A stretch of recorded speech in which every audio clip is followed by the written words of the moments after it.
Halo, selamat sore teman-teman di Facebook. Nama saya Valentina dari Kecara Forest Retreat. Hari ini saya akan melanjutkan live stream saya mengenai buku The Promise, yaitu biografi dari guru saya, His Eminence Chem Rinpoche. Mulai dari halaman 131 sampai dengan 136. Mari kita mulai.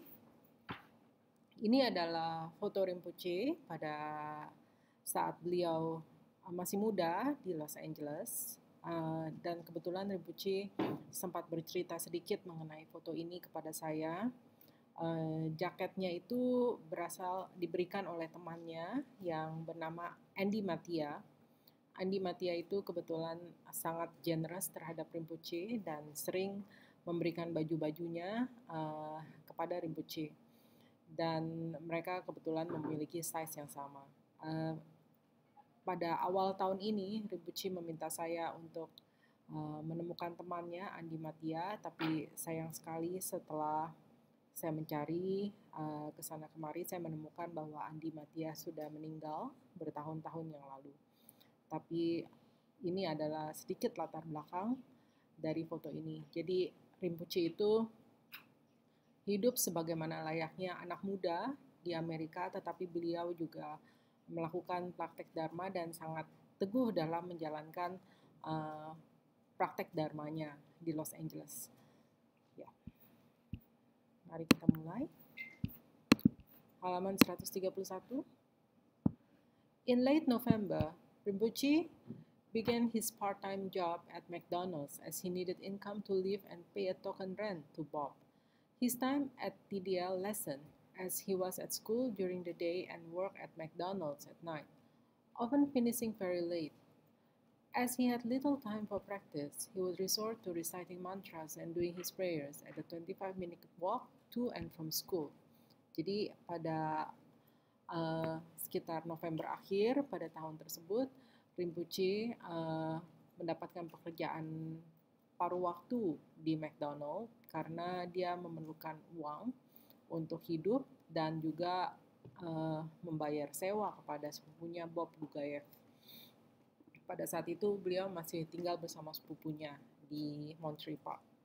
Dan karena dia harus bekerja paruh waktu, waktunya yang bisa dihabiskan di wihara TDL itu juga menjadi sangat berkurang. Karena pada siang hari beliau ada di sekolah dan pada malam hari dia harus bekerja di McDonald. Dan sering sekali dia bekerja lembur ya, sehingga baru pulang pada saat setelah sangat malam. Dan Rinpoche hanya memiliki sedikit waktu untuk melakukan praktek dharma.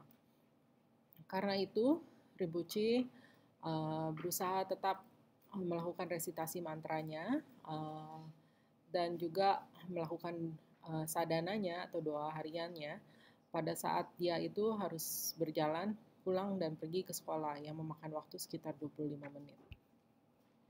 For extra money, he would sometimes help Bob, who worked as a contractor.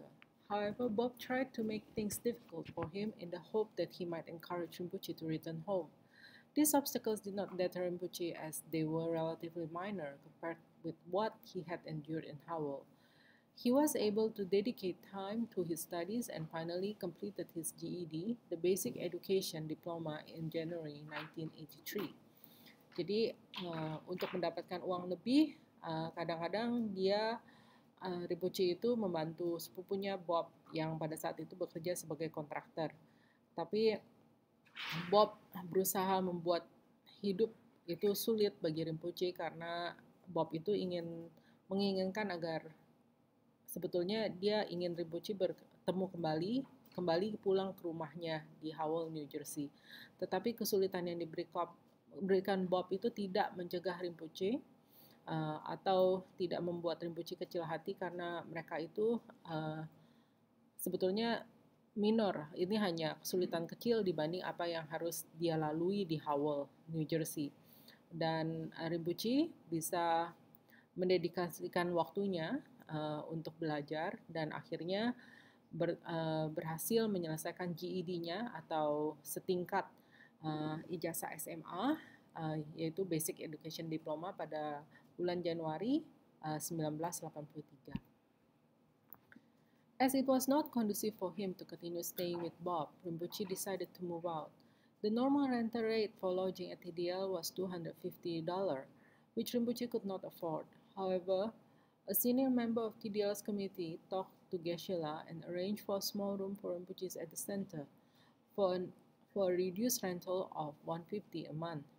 In February 1983, he moved into the center. This would be among the happiest days he could remember. He finally was in the heart of Dharma, something he had longed for his entire life. Karena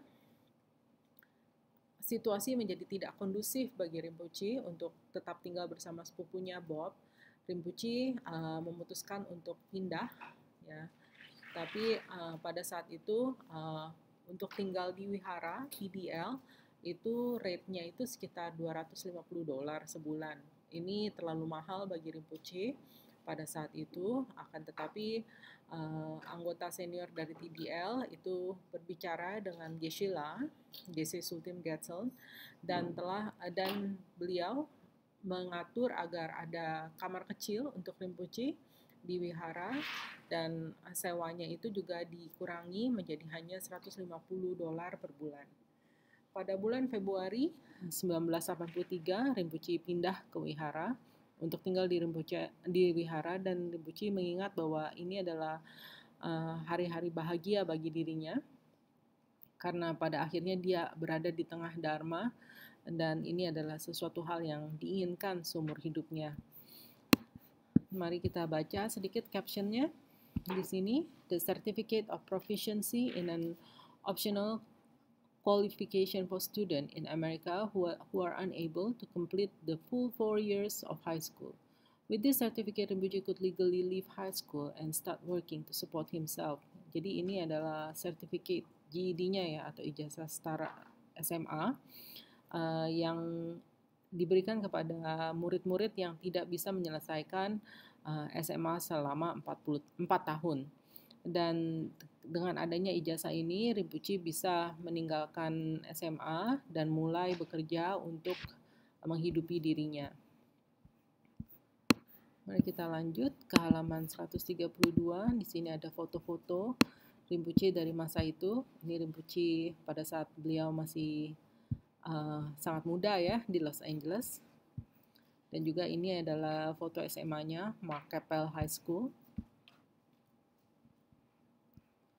Dan kita lanjut ke halaman 133. Ini foto lain Rinpoche, dan di sini ada captionnya, LA was a dream for Rinpoche. He could focus solely on his Dharma practice without any interference from his parents. Jadi pada saat dia tinggal di Los Angeles, walaupun hidup itu sulit bagi Rinpoche, tetapi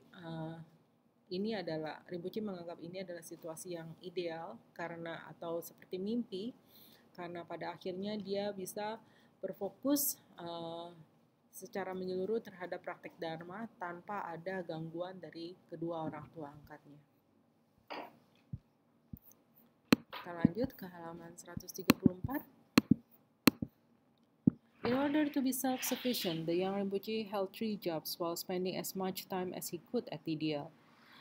In between his jobs and helping out at the center, he would do 2 or 3 hours of meditation a day during the week, and up to 8 hours during weekends. Jadi agar bisa mandiri, Rinpoche itu pada saat itu harus bekerja di 3 tempat ya. Tetapi setelah bekerja di 3 tempat ini, Rinpoche berusaha menghabiskan sebanyak mungkin waktu di wihara atau TDL. Dan di antara pekerjaannya, Rinpoche juga membantu di wihara, dan dia juga melakukan meditasi selama 2-3 jam sehari pada hari biasa dalam seminggu, dan juga kalau misalnya pada akhir minggu itu dia melakukan meditasi selama 8 jam. During his initial period at TDL, Geshe Sultim Gyaltsen advised Rinpoche to contact his adoptive mother, Dana, and apologize for hurting her despite the years of abuse and beatings at her hands. At first, Rinpoche was shocked. He wondered why he should apologize to her since he was the one who had been abused for years. He felt he had not done anything wrong. Jadi pada saat awal-awal Rinpoche tinggal di Wihara TDL, ya, Geshe Sultim Gyaltsen, gurunya, itu menasehati Rinpoche untuk menghubungi orang tua ibu angkatnya, Dena, dan juga minta maaf karena telah menyakiti beliau, ya. Walaupun sebetulnya selama bertahun-tahun Rinpoche lah yang disiksa dan dipukuli olehnya. Pada awalnya Rinpoche kaget, kenapa dia yang harus minta maaf, padahal kan dia yang disiksa gitu selama bertahun-tahun. Dan Rinpoche merasa dia tidak pernah melakukan hal salah. Terus, why? She abused and beat me. I'm the one who got beaten. I'm the one who was screamed at. I'm the one who was slapped, hurt and abused for many years, he protested. Jadi dia bertanya, Rinpoche bertanya kepada gurunya, kenapa saya mesti minta maaf? Dia yang nyiksa saya, dia yang mukulin saya. Jadi saya itu yang dipukuli dan saya yang diteriaki. Jadi saya juga yang ditampar, disakiti, disiksa selama banyak bertahun-tahun. Rinpoche protes ya di sini. Geshe-la said, because you don't only look at the negative things your mother did, you have to look at the positive. You are here, someone fed you, someone gave you a house. You are here in the center learning Dharma due to her kindness. You call her and say you are sorry for the things you said to her, for the things you thought about her. Jadi Geshe-la menanggapi pertanyaan Rinpoche karena kamu itu harus minta maaf karena kamu tidak boleh hanya melihat hal-hal negatif yang dilakukan oleh ibu angkatmu. Kamu juga harus lihat yang positif. Kamu itu ada di sini sekarang karena seseorang telah memberi makan kamu. Seorang telah memberi kamu rumah dan tempat tinggal. Dan kamu bisa di sini, di wihara hari ini, belajar Dharma karena kebaikan beliau. Sekarang kamu harus telepon dia dan juga minta maaf karena untuk hal-hal yang telah kamu lakukan, katakan kepadanya, dan juga mengenai hal-hal yang kamu pikirkan mengenai ibu angkatmu. Rinpoche asked, what if she hangs up? Jadi Rinpoche bertanya kembali, kalau dia tutup teleponnya bagaimana? Geshe-la answered, it's okay, at least you tried. So, when you do your sadhana, it comes from your heart, it is real. Jadi Geshe-la menjawab, kalau dia tutup teleponnya ya tidak apa, paling setidaknya kamu sudah mencoba, dan ketika kamu melakukan doa harianmu, setidaknya itu datang dari hatimu dan itu merupakan doa yang sungguh-sungguh, ya, atau tulus. Rinpoche rang her, and as expected, she hang up. Rinpoche mencoba menelpon ibu angkatnya dan seperti yang bisa diperkirakan, Dena menutup telepon. Rinpoche listened to his teacher and did as he was advised to do because he was his guru. Dena has since passed away, and Rinpoche shares that he is relieved that he had cut that negative karma so that he will not hurt her again in the future. Contacting her was very emotional for him at the time, but when he did it and told Geshe-la. All Geshe-la said was, okay, that's good. Now go make me a cup of tea. There was no pat or on the back or praise. Jadi Rinpoche mengikuti nasihat gurunya dan juga melakukan apa yang dinasihati gurunya.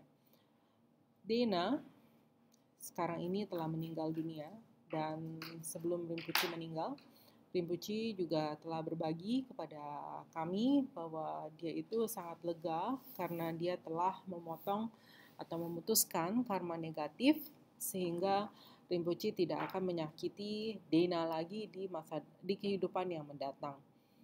Dan pada saat itu menghubungi Dena adalah sesuatu yang sangat emosional bagi Rinpoche, dan Rinpoche melakukannya. Dan ketika Rinpoche melaporkan kepada Geshe-la, dan Geshe-la itu tidak memuji Rinpoche sama sekali.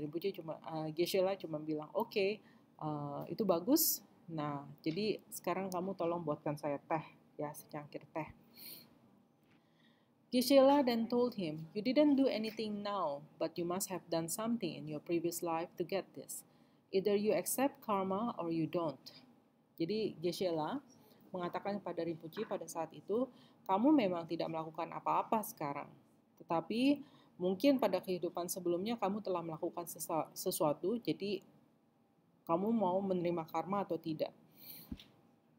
If you want to practice Dharma, if you want to gain attainments, and if you want to progress, you have to accept that it is your karma. You have to let it go. Apabila kamu ingin mempraktekkan Dharma, apabila kamu ingin mendapatkan hasil dari praktek Dharma kamu, dan kamu ingin melihat kemajuan, kamu harus menerima bahwa ini adalah karma kamu, dan kamu harus memaafkannya atau let it go, ya. Ini ada di sebelah sini ada foto Rinpoche, Sam Rinpoche's guru, Geshe Sultim Gyaltsen. Di halaman 135, di sini ada foto-foto yang dulu ya, dari masa muda Rinpoche. Yang sebelah kiri adalah Rinpoche's altar in his room at Thupten Darjeeling in Los Angeles. Wherever Rinpoche stayed, the altar was always the most important place for him. He did prostrations, offerings, and his sadhana daily. Jadi ini adalah altar Rinpoche di Thupten Darjeeling atau TDL di Los Angeles. Jadi di mana Rinpoche tinggal pada saat itu. Dan altar itu selalu menjadi tempat yang penting bagi Rinpoche, dan dia melakukan sujud, memberikan persembahan, dan juga melakukan doa hariannya. Yang sebelah kanan itu adalah altar Rinpoche, Rinpoche's altar at Fanmore Apartments, an apartment block of Sunset Boulevard in LA, where he stayed for a short while. Jadi ini adalah altar Rinpoche di apartemen di Fanmore, ya.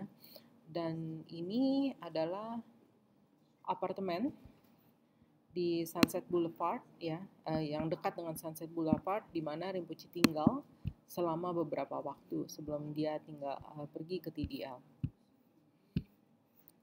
Ini adalah di halaman 136, itu ada gambar lain. Rinpoche received the Yamantaka initiation at TDL, which was critical for many teachings he would receive in the future. Jadi Rinpoche menerima inisiasi Yamantaka di TDL, dan inisiasi ini menjadi sangat penting, memainkan peran penting bagi banyak ajaran yang akan dia terima di masa depan. I needed to look at the positive things and not just the negative. Saya harus melihat hal yang positif dan tidak hanya hal yang negatif. I was there learning Dharma in the center due to her kindness. I realized that I had created the karma myself to be born there. Dan saya bisa belajar Dharma di wihara TDL, ya, karena kebaikan ibu angkat saya. Saya menyadari bahwa saya telah menciptakan karma untuk terlahir dalam situasi ini. People would ask me, "You are Rinpoche, why is it like that?" Banyak orang yang bertanya kepada saya, kamu adalah Rinpoche, kenapa bisa hidup seperti itu? I used to ask myself the same question, but then I realized I must have made prayers in my previous lives to be born there. Saya juga sering bertanya kepada diri saya sendiri mengenai pertanyaan yang sama, dan saya akhirnya menyadari bahwa pada kehidupan sebelumnya pasti saya telah berdoa untuk terlahir dalam situasi seperti ini. By saying sorry to my mother, I was accepting that situation. Dengan meminta maaf kepada ibu saya menerima situasi ini. It is the Buddhist way of healing. Ini adalah menyembuhkan mental, ya, secara agama Buddha. Itu adalah quotasi dari guru saya, Sam Rinpoche. Jadi dengan sampainya kita pada halaman 136, kita akhiri live stream hari ini, dan terima kasih karena telah menyaksikan live stream saya, dan sampai jumpa di live stream berikutnya.